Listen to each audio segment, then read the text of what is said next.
Buenas noches, mi nombre es Carlos Salinas Maldonado, soy periodista de Nicaragua y dentro del marco de este encuentro de narradores de Centroamérica Cuenta me han invitado a dirigir esta mesa. Tengo que admitirlo que estoy un poco nervioso por el tema de la mesa, además porque hay dos escritoras muy talentosas acá.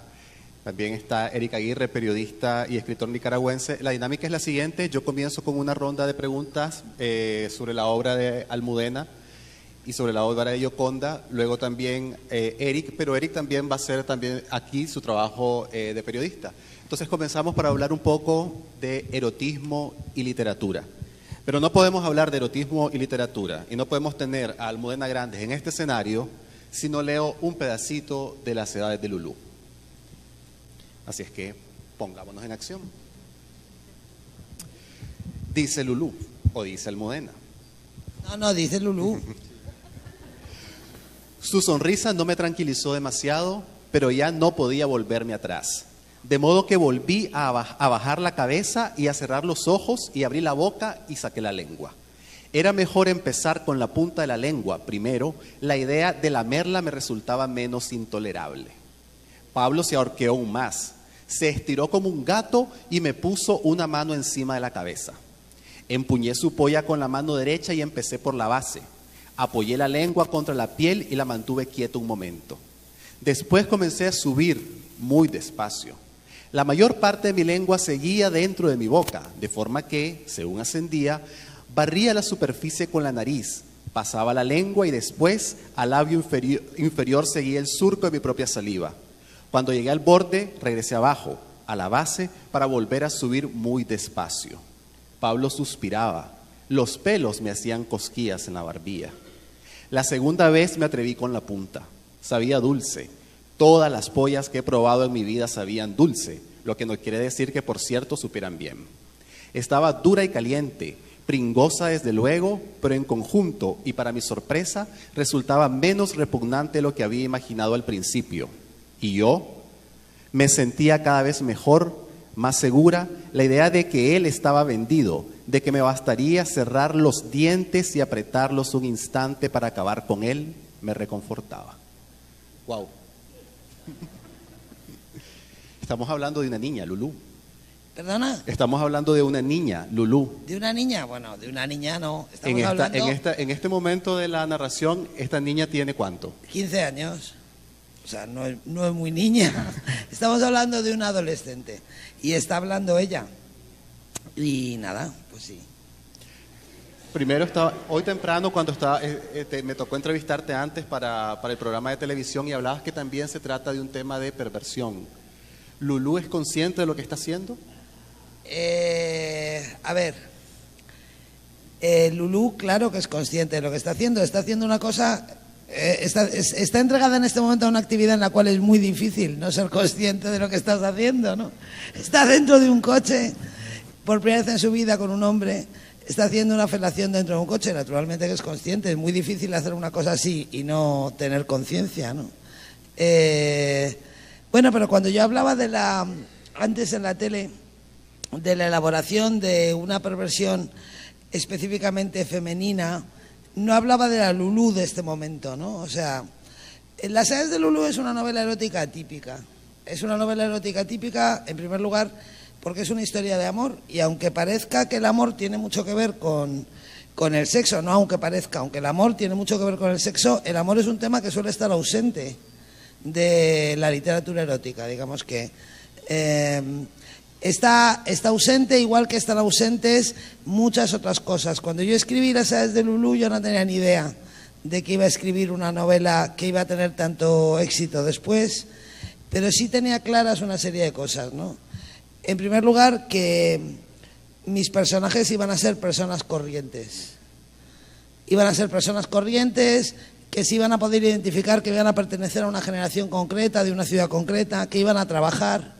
En aquella época, en los 80, las novelas eróticas que estaban tan de moda en España siempre ocurrían en una isla del Caribe o en un palacio de la Costa Azul, y donde vivía una serie de personas que se dedicaban al sexo porque tenían mucho dinero y nadie sabía por qué tenían dinero, y no trabajaban para comer, y ese tipo de coordenadas no me interesaban nada. Entonces yo decidí que iba a aterrizar la novela, que la iba a aterrizar hasta un territorio reconocible, que resultó ser el de mi propia generación, en mi propia ciudad. Y eso yo creo que forma parte del poder subversivo que demostró tener esta novela, ¿no? Al final resultaba que el hecho de que mis personajes trabajaran para comer y hubieran ido a la universidad y tuvieran que pagar un alquiler y vivieran en una casa pequeña y tuvieran una hija y sin embargo pudieran tener una relación sexual muy intensa y muy perversa, pues al final acabó haciendo más subversiva la novela de lo que yo podía imaginar. Y sí, más adelante, desde luego no en este momento, a lo largo de la novela, otra cosa que convierte Las edades de Lulu en una novela erótica típica y que tuvo mucho que ver con la fortuna de la novela, es que sin darme mucha cuenta de lo que estaba haciendo, pero sí es verdad que yo creo que esta novela propone la posibilidad de que las mujeres no solamente ya sean libres de hacer con su cuerpo lo que quieran, sino que sean libres de hacer con su imaginación lo que quieran, ¿no? O sea, Lulu propone un modelo de perversión específicamente femenina. Ella construye una perversión femenina, no se limita a ocupar el espacio que la sexualidad masculina asigna a la perversidad femenina, sino que ella elabora sus propios códigos.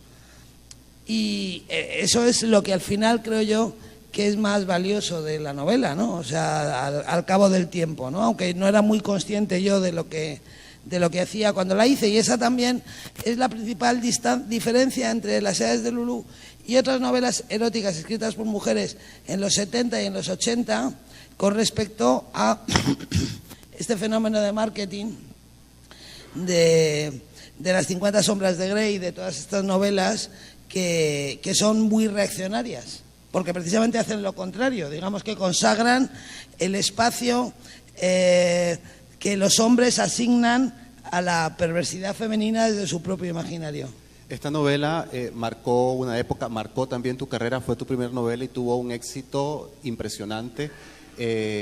Vos decís en el prólogo de esta edición que tengo acá, que es un prólogo que escribiste 15 años después de la primera edición de la novela, que marcó a toda una generación. Pero lo que me interesa saber a mí, una vez que estoy leyendo la novela, es qué pensabas vos en el momento de escribirla, cuando estabas frente a este personaje y a esta historia. ¿Peleaste vos misma con tabúes propios? Bueno, primero, yo no me atrevería a decir que mi novela marcó a toda una generación, eso es un poco pretencioso. Lo que sí es verdad es que esta novela tuvo mucho éxito porque hubo una generación de españoles que la reconoció, que la adoptó, digamos, como una educación sentimental compartida, ¿no? Eso es lo que decidió el éxito de la novela. Las edades de Lulu no tuvo tanto éxito por el erotismo en sí como por lo que tenía que ver, pues eso, con una educación sentimental, además en un país como España, que venía de una dictadura de 40 años en los que el pecado había sido delito, había habido una fusión perfectamente compacta entre la Iglesia y el Estado, y digamos que la amenaza que pendía sobre la vida cotidiana de los ciudadanos no era tanto el delito como el pecado. O sea, el pecado era el instrumento del terror que gobernaba la vida cotidiana. Entonces, en los 80, la famosa generación de la movida, bueno, pues se distanció de ese clima. Nosotros, digamos, hicimos bandera de la posibilidad de vivir los excesos sin culpa.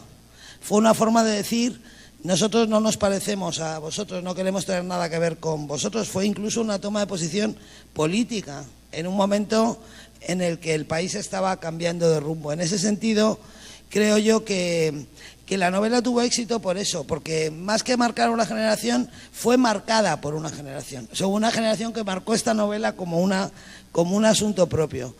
¿Qué sentía yo cuando la escribía? Bueno, pues Las edades de Lulu es una primera novela. Las primeras novelas son, o los primeros libros, son los que se escriben con más libertad. Cuando un escritor escribe su primer libro, no sabe que existen los lectores. no sabe que existen los críticos, prácticamente ni siquiera está seguro de estar escribiendo un libro, porque el primer libro siempre es un texto que puede acabar en un cajón, ¿no? Que puede no encontrar editor. Entonces se escribe desde la libertad más absoluta, que es también la irresponsabilidad más absoluta, ¿no? Entonces, con esa libertad y con esa irresponsabilidad de no saber si mi libro, si mi texto iba a acabar siendo un libro o no, escribí yo Las edades de Lulú. A partir de ahí, ¿lo habría hecho después? ¿No lo habría hecho después? No lo sé.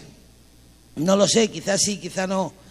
Lo que sí es cierto es que yo estaba escribiendo un texto que no sabía si iba a ser un libro o no.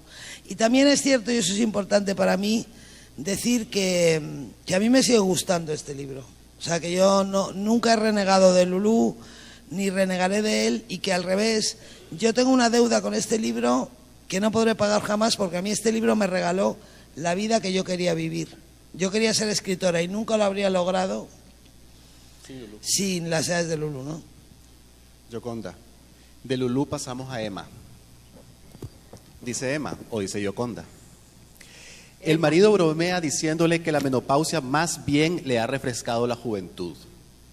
Le dice que no es inusual que la pérdida de la fertilidad a menudo libere en las mujeres un instinto de placer despojado de las preocupaciones de la reproducción y que ella es una de las afortunadas. Si tan solo se asomara a mi interior, piensa Emma, se espantaría dándose cuenta de que cierro los ojos y veo y siento a otro metiéndose en lo profundo de mi cuerpo.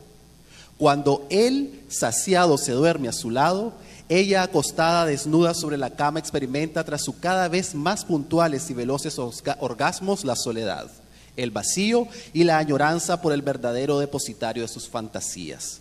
Quizás muchas mujeres soportan así la estabilidad de sus matrimonios, piensa. Y se pregunta si Fernando no tendrá también un secreto como el suyo, si él acaso no imaginará otro rostro superpuesto al de ella cuando jadea agitado sobre sus piernas.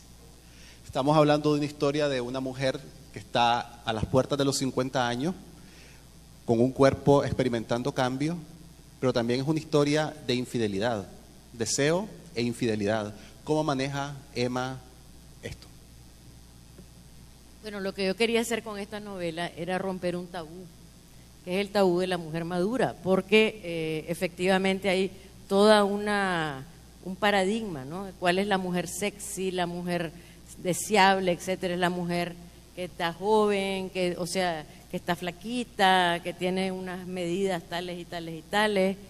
Entonces, yo pensé, bueno, nadie habla de la menopausia, o sea, yo no había leído ninguna novela ni nada donde se hablara de ese momento que es trascendental en cierta medida, no como morirse, ni como nacer, ni como tener un hijo, pero es importante para la mujer, y sin embargo hay tanto mito alrededor de eso, no hay tanto mito, y todo el mito es un mito que tiende a depreciar a la mujer.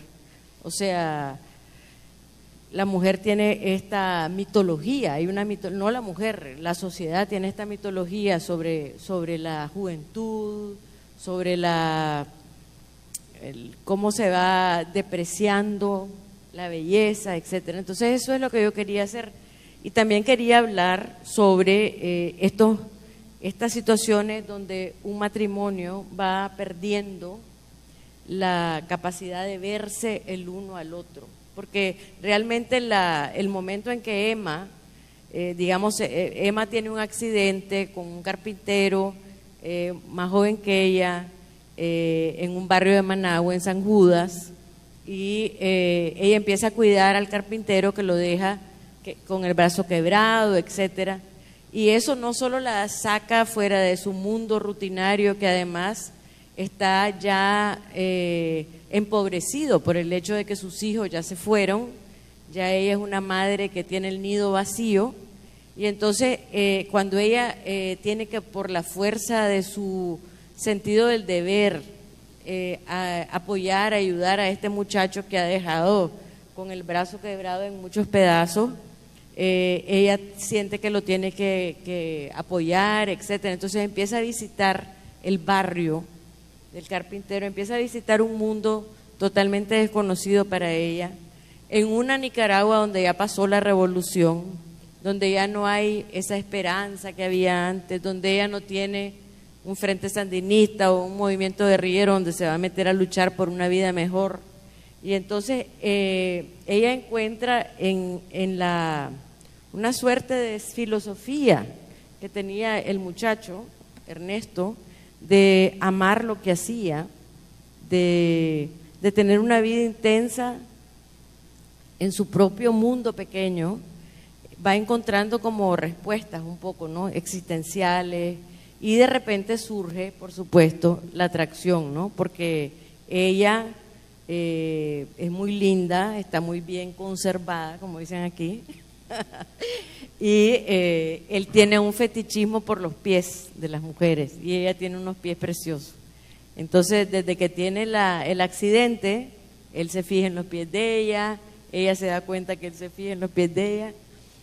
Entonces, lo que yo quería era crear toda esa atmósfera en que se juntaran varias vertientes no sé, de cosas que me interesan a mí, ¿no? Uno era esta cuestión de tratar la madurez femenina de una manera diferente, un poco no haciéndolo romántico, pero sí analizando los miedos que existen en las mujeres cuando van llegando a cierta edad, la sensación de pérdida de la juventud, la sensación de pérdida de la sexualidad, que no es cierta, pues, o sea, la pérdida de la fertilidad, que realmente es una liberación, pero que no se vive como una liberación, se vive como una pérdida de tu feminidad, de tu esencia femenina, ¿no? Entonces eso nos han enseñado en cierta manera.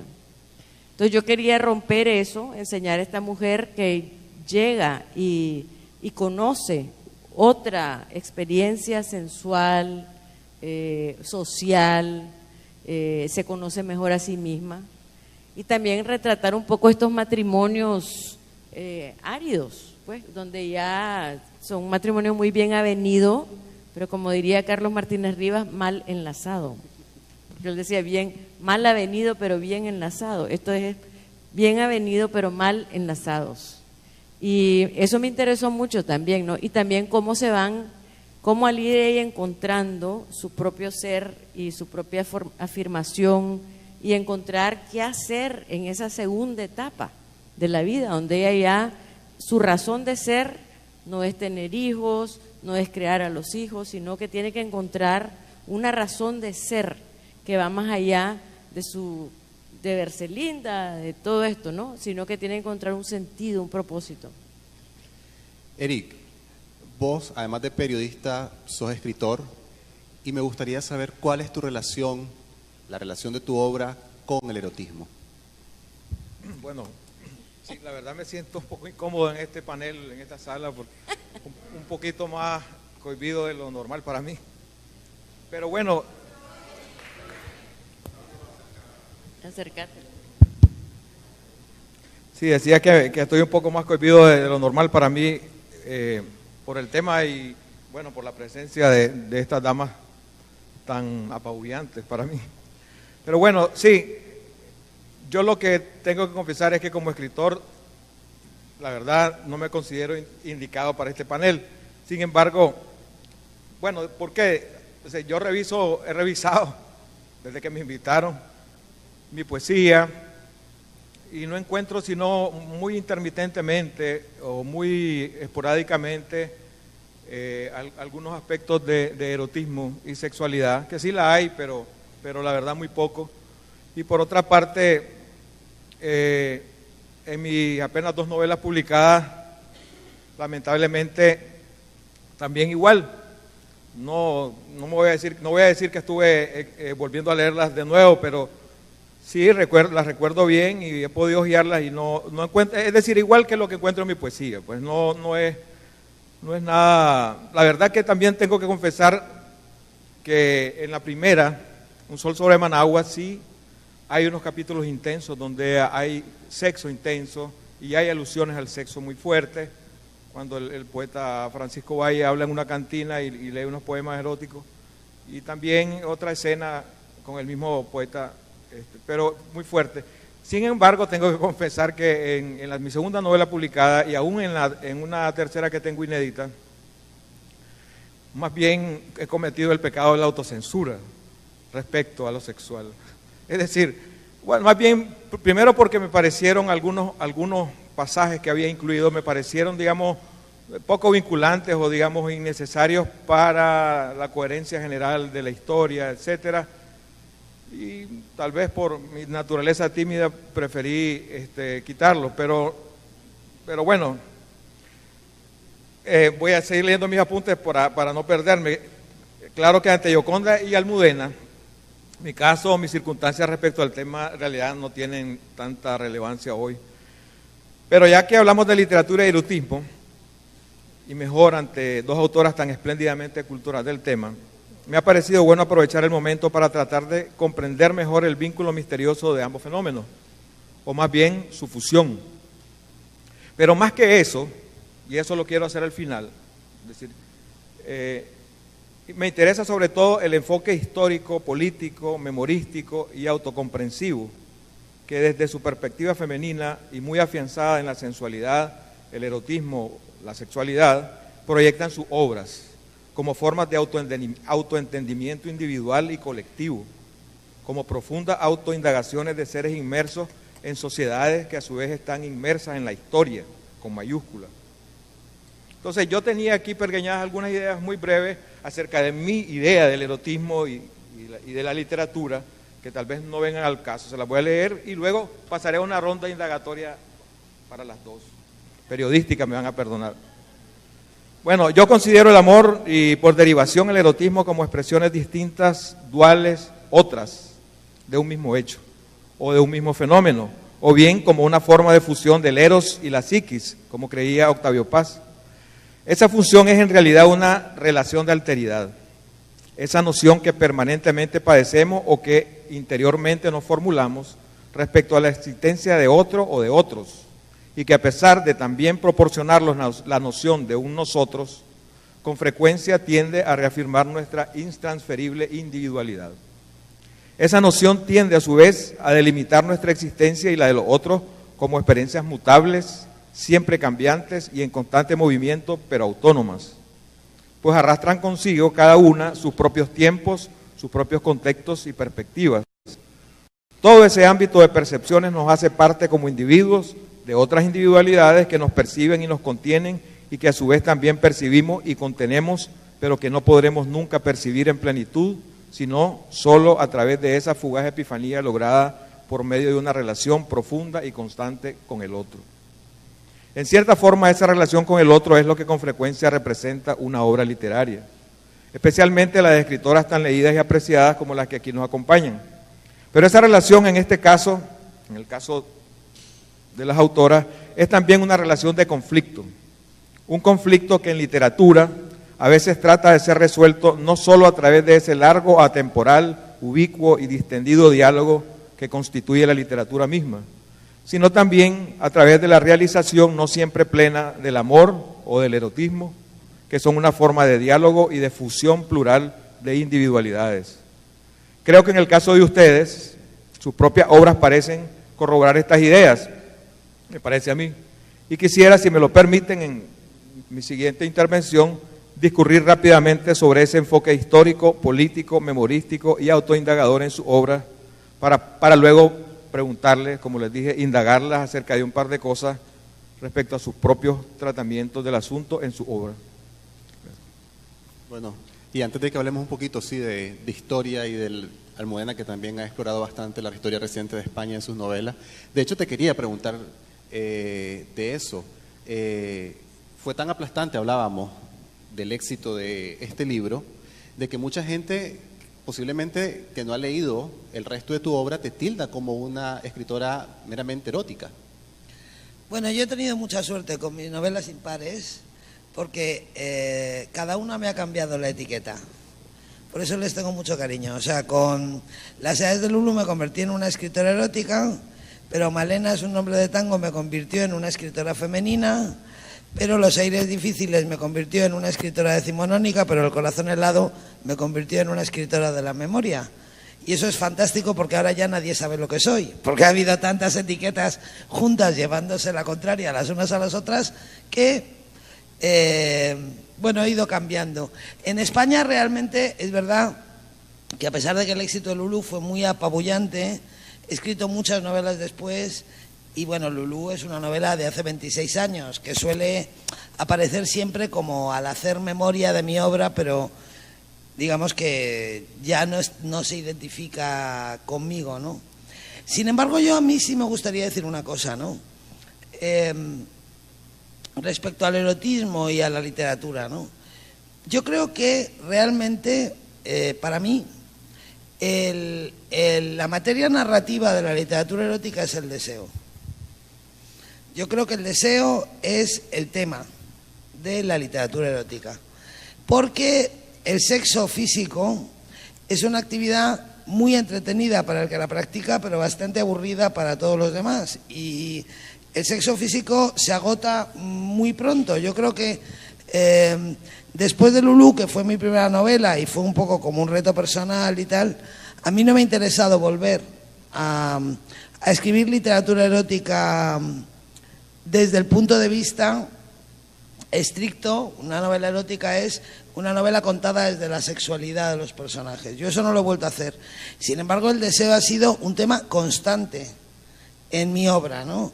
Y la sexualidad es un tema constante en mi obra. Yo nunca escribiré una novela sobre un protagonista asexuado, porque la gente asexuada me da mucho miedo y no me caen bien, no me interesan, ¿no? Entonces, la sexualidad siempre es importante, aunque me suelo acercar a ella desde el deseo, que es lo que me parece fascinante, interesante, y además es un tema que no se agota nunca y que siempre cambia y que es inagotable, ¿no? Yo creo que la sexualidad es uno de los aspectos esenciales de la humanidad. Y en ese sentido, el deseo forma parte de los grandes temas de la literatura desde el principio de los tiempos y estará ahí mientras exista literatura, ¿no? Eso es lo que se llama la anticipación, ¿no? Esa tensión que se va creando. Yo creo que todas las obras eróticas, románticas, que realmente nos llegan, porque pues a mí, sinceramente, hay libros que tienen grandes pasajes pero no es erotismo. Por ejemplo, ¿cómo es que se llamaba esta? De una mujer francesa que escribió ay, Dios mío, Catherine M. Catherine Millet. Sí. Sí, la vida de Catherine M. Entonces, pero, por ejemplo, a mí esa fue una novela que no me la acabé porque me aburría mucho. Sí, porque era una... Me aburría enormemente. O sea, es como dice Almudena, yo estoy totalmente de acuerdo. O sea, que el acto sexual físicamente, que lo explicás, lo importante, yo pienso que el erotismo, para mí, por lo menos, y como yo lo he querido reflejar en mi obra, es vinculado al amor, porque puede llegar a cualquier cosa, o sea, pero hay un deseo sexual que, bueno, puede estar el deseo sexual, pero evidentemente el deseo sexual que lleva esa carga emocional del deseo desesperado porque querés estar con otra persona, porque encontrás una conexión muy especial con esa persona, eso tiene que ver con el amor para mí, aunque no sea un amor que dure. Como dice Vinicius de Moraes, que no sea inmortal puesto que es llama, pero que sea eterno mientras dure. O sea, realmente el hecho de que te enamores de alguien, que puedas tener un deseo apasionado, no quiere decir que te vas a casar con esa persona. Pero ese momento de la vida, esa experiencia es absolutamente erótica, ¿no? Es absolutamente erótica y a mí por lo menos me provoca escribir sobre eso. Me provoca porque pienso que es uno de los sentimientos más... que han causado guerras, o sea, que toda la vida de la humanidad ha estado moviéndose, ¿no? Es como la vida, la muerte y el deseo está en medio, ¿no? Y el deseo puede causar odios, puede causar todo tipo de sentimientos.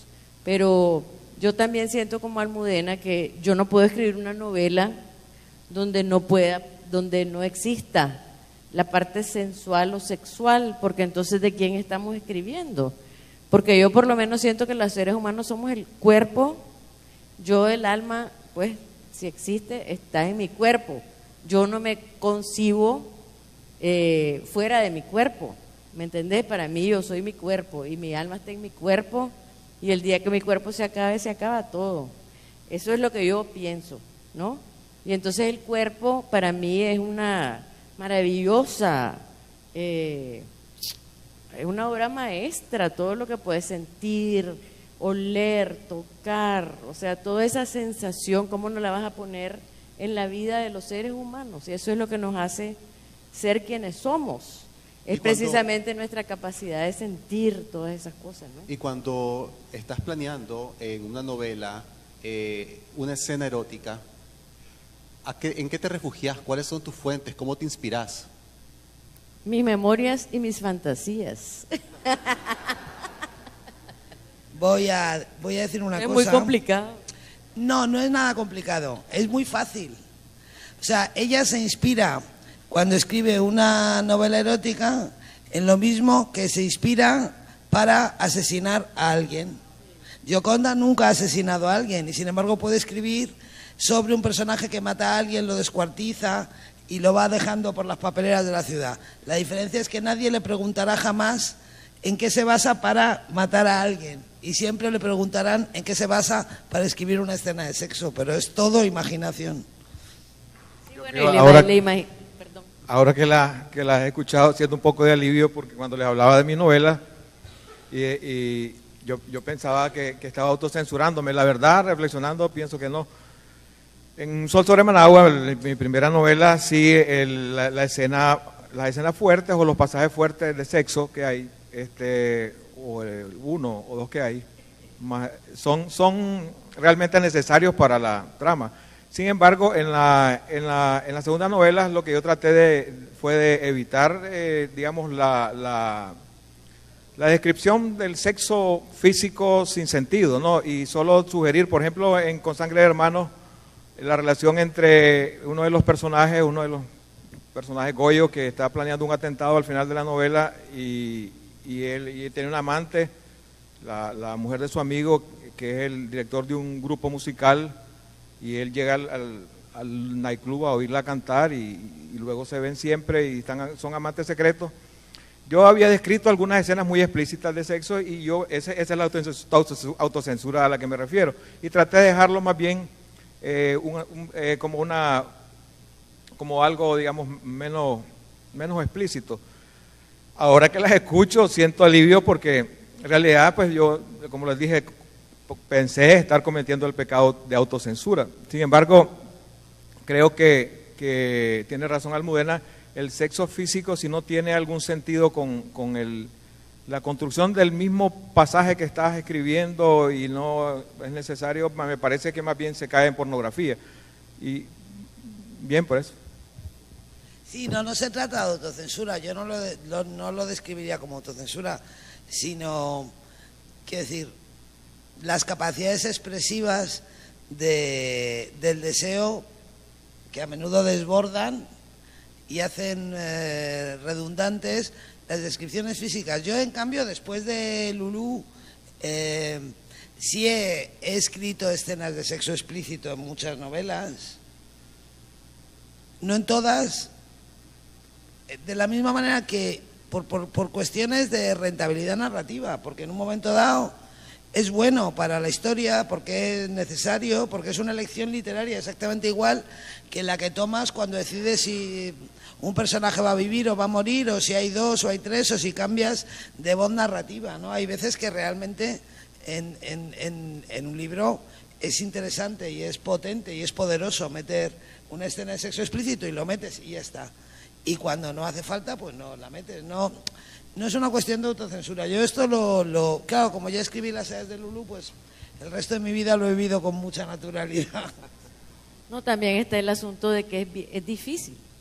O sea, que no es así nomás escribir una escena sexual o una escena... Es difícil, El es difícil. amor es tan cursi.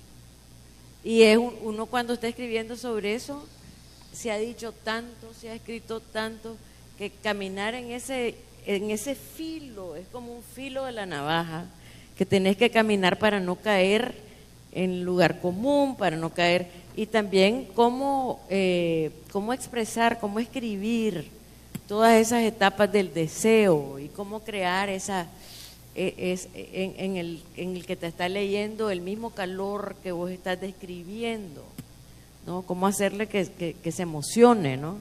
Eso podés caer muy fácilmente y uno tiene que saber cómo guardar el equilibrio. A veces no lo guardamos, a veces se nos va la mano, a veces qué sé yo, pero esa es la aspiración. Yo creo que la aspiración es crear que esa experiencia sea única para esa pareja que vos tenés en el papel.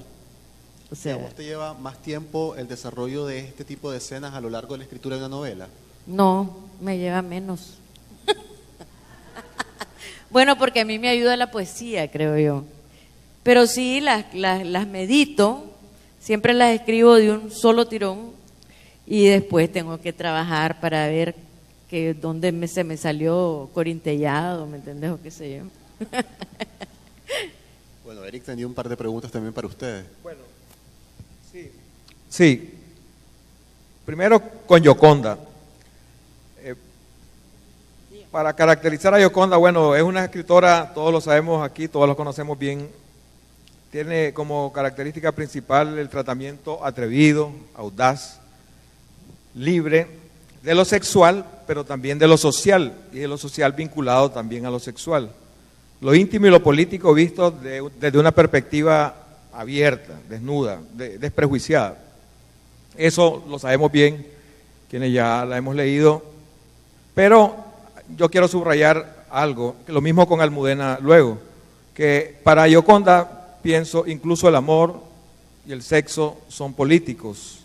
Y creo que como escritora ha tratado de crearse a sí misma a través de su obra, con una idea, pienso, me atrevo a pensar, de que su obra, ¿no?, a su vez puede llegar a formar parte de la realidad y puede contener además el potencial para transformarla.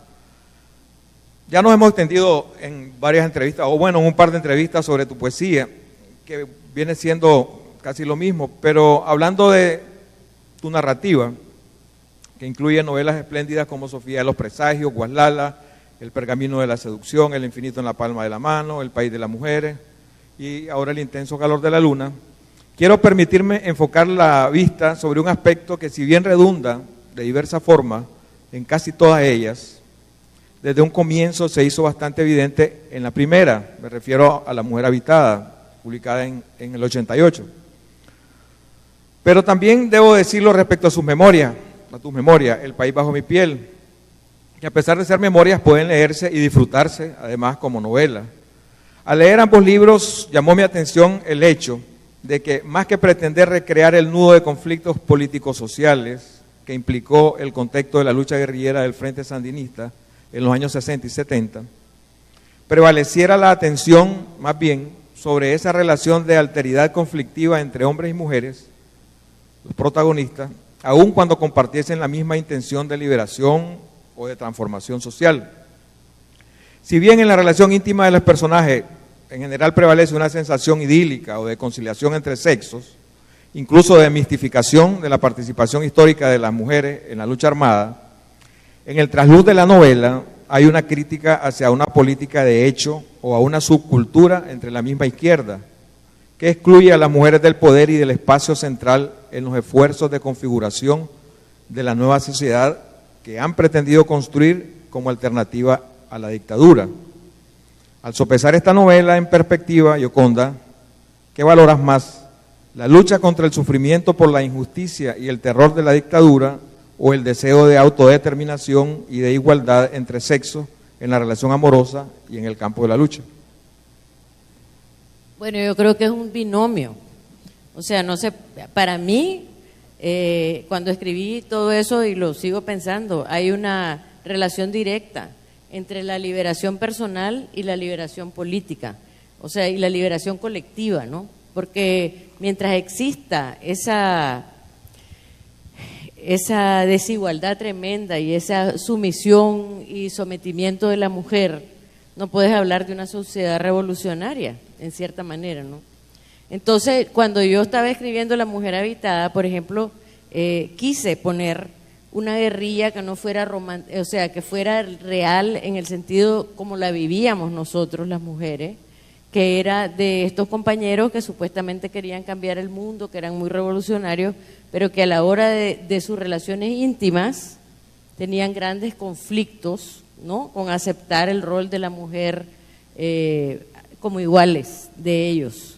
Eso me pareció importante porque no para condenarlos, sino más bien para poner el dedo sobre la necesidad de que la revolución más importante es la revolución interna, ¿no? Como yo lo sigo pensando, que hay una revolución que uno tiene que hacer primero para después atreverse a decir, bueno, voy a cambiar el mundo.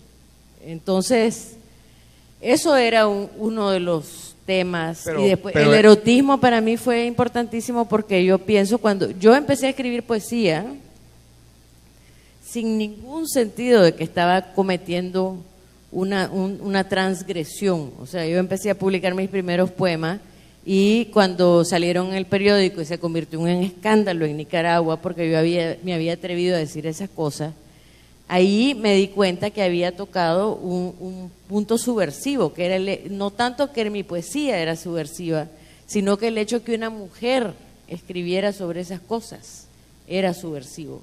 Entonces ya me dediqué con premeditación, alevosía y ventaja a hacerlo porque pensé que era una cosa importante porque yo lo estaba sintiendo. Yo había leído cantidades de poesía erótica de hombres que me parecían lindas, o sea, pero hablábamos de pero Dios guarde que yo como mujer dijera lo mismo. Hablábamos de tu primera novela, de La Mujer Habitada. Sí, también. Y yo subrayaba eso porque en el resto de novelas, ya en las posteriores, eso como que se ha matizado o se ha puesto bajo un tamiz. Es decir, y te has ido más por otros temas que tienen que ver más concentrado en otras cosas que tienen más que ver con los dilemas individuales de los protagonistas o las protagonistas importantes de tus novelas. Y es en esa novela donde está subrayado muy, muy fuertemente eso. Yo lo veo desde mi punto de vista como el reflejo del choque que tuvieron el grupo social que se incorporó a la guerrilla con la realidad extrema de un país como Nicaragua, y que al caer la dictadura nos vemos ante esa cruda realidad de un país con esos niveles de intolerancia. No, porque fíjate que yo pienso que aparte de Sofía y los presagios, yo le escribí específicamente sin tratarme de meter en lo político, pero también para contar cómo en el campo el tiempo pasa mucho más despacio, los cambios pasan mucho más despacio. Después en Huaslala hay la búsqueda de una utopía, y el país de las mujeres es un poco jocoso, pero también es una cuestión social. O sea, yo creo que he tratado, porque para mí el tema de la mujer es bien importante, y la voz de la mujer y la mirada de la mujer, que ha estado, realmente entramos a la literatura muy tarde, y todavía vos ves en todas las reuniones de estos tipos de escritores, siempre las mujeres somos las menos, o sea, siempre se está peleando uno porque lo reconozcan, porque le den su lugar, por la seriedad, o sea, se nos acepta como, bueno, yo creo que poco a poco vamos logrando mayor aceptación, pero sí todavía tenemos que luchar contra. Entonces, para mí, mi literatura ha sido un compromiso, en cierta forma, de hablar como mujer, de decir lo que las mujeres sentimos. Discúlpame, pero eso era algo que se sentía, que no se sentía, perdón, para nada, o muy poco en la época, digamos, idílica de la lucha contra una dictadura. Y luego ya eso... Pero como no es La Mujer Habitada, y toda una lucha de la mujer. Claro, pero había, ¿no?, entre la mujer, digo yo, como te referías a esa sociedad que estás describiendo hoy, estaba ahí. El asunto era que estábamos luchando contra una dictadura, y tal vez no para todos era visible que eso estaba permeando, estaba también permeado en las propias estructuras de las personas que luchaban. Pero bueno, son apuntes. No, nos queda ya poco tiempo para Sí, el vamos tema con de el- la conversación, pero escuchándote, Gioconda, y escuchando también a Eric bueno, y entendiendo un poco esa autocensura, o intentando entender esa autocensura que él menciona frente al erotismo y en sus novelas, me gustaría que para cerrar aclaráramos el hecho porque también lo hablamos más temprano con escritores jóvenes que llegaron al programa, que hay un falso concepto de que el romanticismo y el erotismo es para escritoras y no tanto para escritores. Pues sí, bueno, realmente es un poco absurdo, porque la literatura erótica durante siglos ha sido un producto masculino, escrito por hombres para que lo consumieran hombres. Entonces, yo cuando Gioconda está diciendo que a veces el simple hecho de que una mujer escriba en un determinado género o escriba cosas de una determinada manera se convierte en un fenómeno subversivo, estoy muy de acuerdo, y quizá por eso, precisamente, porque el que las mujeres escriban determinadas cosas o toquen determinados temas sigue siendo subversivo, pues quizá por eso se ha intentado desvirtuar ese papel con la nueva novela romántica, con la nueva novela erótica, con Las sombras de Grey y con todo ese rollo, ¿no? Quizá para desvirtuarnos, para quitarnos ese poder subversivo. A mí, en general, las etiquetas me traen bastante sin cuidado, excepto las que han desconcertado a los críticos sobre mi persona, que esas ya digo que las agradezco mucho. Y realmente es como lo de la mala fama de la literatura sentimental, ¿no? Te dicen, pero ¿a ti te molesta que digan que tu literatura es sentimental? Dices, bueno, ¿y qué literatura no es sentimental? ¿Dónde existe una literatura que no sea sentimental? El hecho de que el romanticismo y el erotismo se identifique con las mujeres, bueno, pues es una falsa moda y un poco una tontería, y se trata como de domesticarnos, ¿no? Es un intento como de domesticarnos. Y no me parece relevante, no me indigna ni me preocupa. No, y han puesto a las mujeres que las cualifican como literatura light. O sea, realmente la descalificación es intensa. Ya, pero eso, lo grave de eso, o sea, ahí llegamos a un tema gordo que no tiene que ver con los géneros, es el hecho de la literatura femenina en sí, ¿no? Que yo siempre he dicho que a mí me da exactamente igual que me califiquen como literatura femenina si al mismo tiempo alguien habla de literatura masculina. Mientras no se hable de literatura masculina, no me da la gana de que se hable de literatura femenina, porque eso asume que la gran literatura universal de todos los tiempos es masculina y nosotros somos una especie de colonia tropical, ¿no? Somos como un subgénero, hay una excrecencia que ha salido. Eso sí es más grave, y eso sí que afecta a la esencia del trabajo de las mujeres que nos tomamos la escritura en serio, que tampoco somos todas, ¿eh? Tenemos un poco el enemigo en casa también. Sí, también, Sí. por supuesto. Bueno, muchas gracias por estar hoy con nosotros y gracias a ustedes por escuchar. Gracias a vos, Carlito. Gracias.